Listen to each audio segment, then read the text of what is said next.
Bonjour, chers toutes et chers tous. La prière d'ouverture sera donnée par Frère Ignace, qui est le préfet d'études de TTC Savé. Avec applaudissements, le reçoit. Au nom du Père, du Fils et du Saint-Esprit, pour prier ensemble, Seigneur Dieu, nous te remercions pour les dons précieux. Donc, dans 10 minutes, M. Amadou va nous aider à exploiter la plateforme Parlons français, qui est conçue par la direction de l'enseignement et apprentissage du français, qu'on appelle le DEF, de l'OIF. Là, nous sommes dans une plateforme qu'on appelle Parlons français, conçue par l'entité l'OIF à travers tout simplement leur direction de l'éducation et de l'enseignement du français. Donc, à travers cette plateforme, il y a, disons, beaucoup de paliers. C'est une plateforme en ligne auquel on peut avoir accès pour tout simplement notre auto-formation. Alors, il est décrit comme suit. C'est d'abord un palier qui nous permet tout simplement d'enseigner ou d'apprendre ou de mieux enseigner à travers tout simplement les outils numériques. Donc, il y a d'abord le premier palier, se former. Et qui dit se former, dit tout simplement essayer d'ajouter une valeur ajoutée à ce que l'on connaît. Ce qu'on appelle dans les CPD, vous n'avez pas besoin d'intervenant ou d'une autre intervention, mais c'est vous-même qui allez vers la recherche du savoir. Donc se former pour renforcer ses compétences. Chacun connaît ses limites. Mais là quand même, l'OIF nous donne ces possibilités tout simplement d'aller s'inscrire si on ne s'est pas encore inscrit, ou bien tout simplement de se connecter si l'inscription est déjà faite. Et dès lors que vous vous inscrivez, vous avez accès à tous ces paliers-là. Se former pour renforcer ses compétences en enseignement. Oui. Mais ici, toutes les formations sont gratuites et c'est certifiante. Après ça, vous aurez un certificat de participation qui va enrichir votre CV aussi. Donc, c'est très important. Ce n'est pas une chose à négliger. Alors, à la suite, nous avons tout simplement participé. Qui dit participer à des activités francophones. Et même à distance. Nous sommes dans nos classes et nous sommes tous ambassadeurs de la francophonie. Qu'on le sache ou pas, nous sommes là pour que le français rayonne dans nos établissements, dans notre environnement, dans nos univers.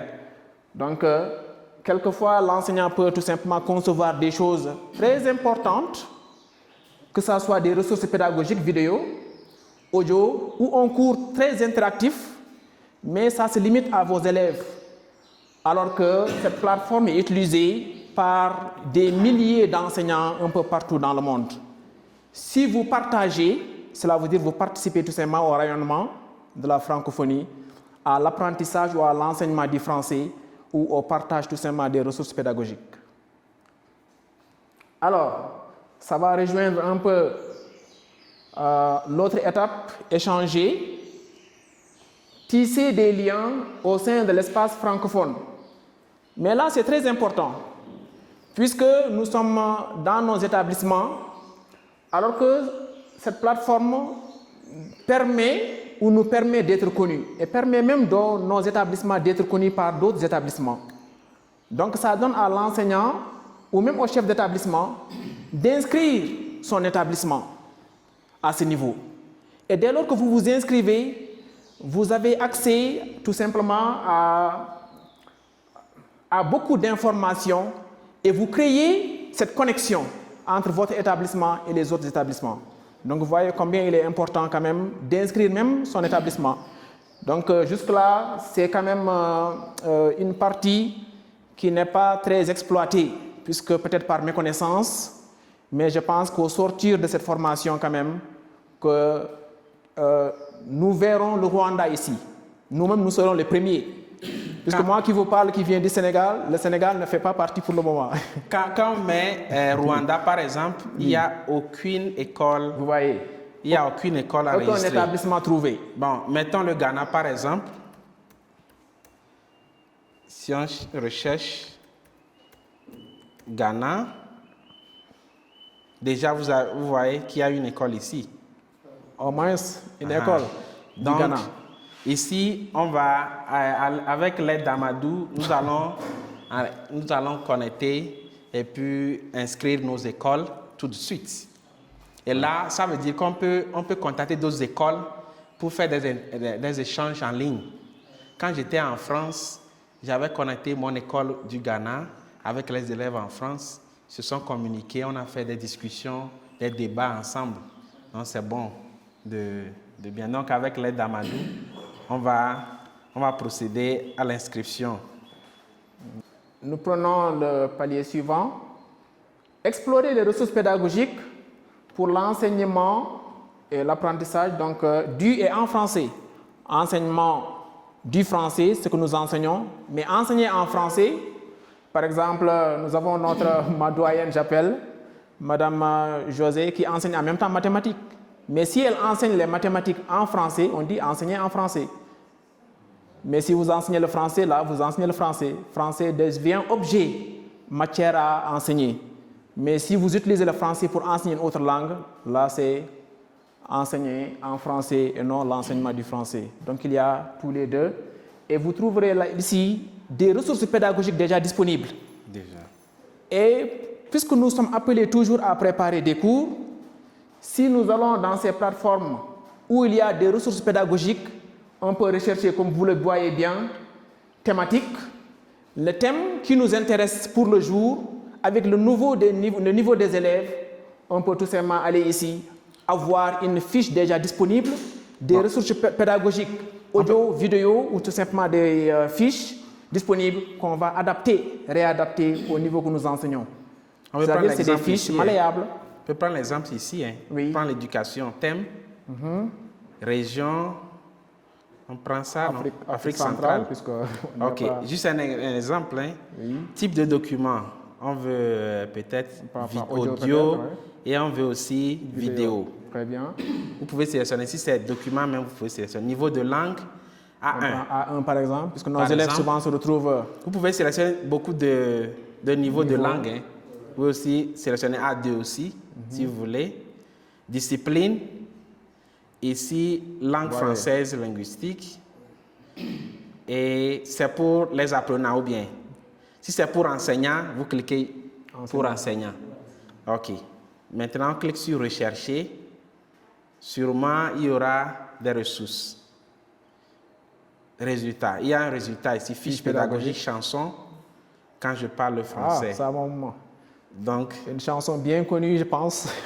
Vous cliquez sur consulter la ressource. Oui. L'auteur, c'est M. Kiko Elon.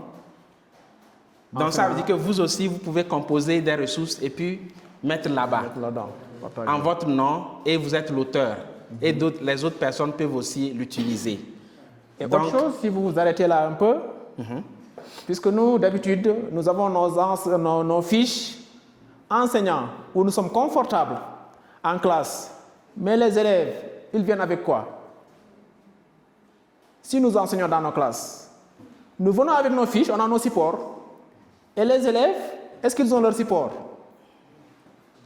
Très souvent.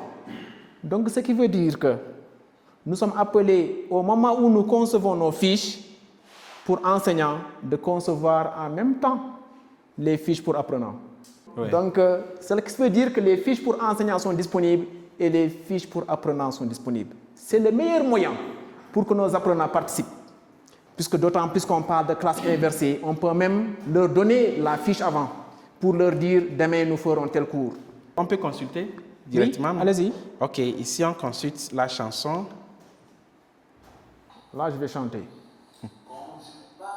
Le français, la joie autour de moi. Quand je peut chanter ensemble, parle français, je suis très content. Je parle français, j'ai la joie autour de moi. Quand je parle français, je suis très content.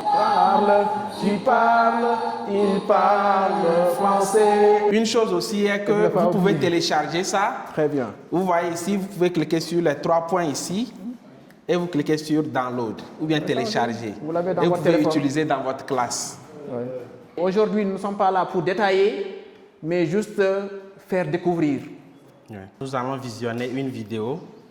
Connaissez-vous la pyramide d'apprentissage d'Edgar Dell? Eh bien, elle nous dit ceci. Si on écoute la leçon, une information, on retient 5%. Si on lit une leçon, une information, on retient 10%. Si on écoute et on lit, on retient 20%. La majorité des apprenants et des élèves s'arrêtent à ces 3 étapes. Mais le plus intéressant, c'est la suite. Eh bien, cette pyramide, elle nous dit, avec la démonstration, on retient jusqu'à 30%. Et l'étape d'après, celle que j'adore personnellement, c'est la discussion. Quand on parle de cette information-là, on retient 50%. Et si tu veux atteindre le maximum, ça sera avec l'application. On va atteindre 75%. Et si tu veux exploser tes connaissances, il te faudra l'enseigner à quelqu'un d'autre où tu atteindras 95%. Maintenant que tu as compris cette pyramide, ne t'arrête pas aux 3 premiers paliers. Explose ton savoir et tes connaissances. D'1 minute. Là, nous voyons les 3 premiers paliers. En réalité, nous avons ici l'écouter, le fait juste d'écouter une leçon, sans avoir participé, sans avoir agi, sans avoir participé à la construction du savoir, ou tout simplement lire la production de quelqu'un d'autre. On est dans la passivité. Et la plupart du temps, nos élèves se situent dans ces 2-là, et quand on les additionne, l'élève écoute et lit, il est toujours dans les 20%, des 100% qu'il doit acquérir. Et quand il y a la démonstration, on amène l'élève à démontrer, au moins il y a une portion de participation à la construction du savoir. Donc là, le pourcentage augmente jusqu'à 30%. Maintenant, quand il y a discussion, nous sommes dans l'approche qu'on appelle l'approche communicative. Là, l'élève quand même participe et vous voyez que nous sommes à 50%. Et l'application, nous sommes dans une autre approche beaucoup plus importante qu'on appelle l'approche actionnelle. L'élève agit, non par la langue, mais par tout simplement des actes. Par des actes. En utilisant sûrement la langue. Donc nous sommes dans 75%. Cela veut dire tout simplement que nous enseignons, mais est-ce que nos élèves apprennent? Et quand on dit apprentissage ou apprendre, l'élève va à l'école pour prendre, apprendre. Qu'est-ce qu'il doit apprendre à l'école? Il ne vient pas comme une vase vide et écouter le professeur qui connaît tout, mais il doit tout simplement participer à la construction du savoir. Voilà ce que cette petite vidéo, bien que très petite de par sa dimension longueur, mais qui nous enseigne une leçon très importante. Merci beaucoup. Merci beaucoup.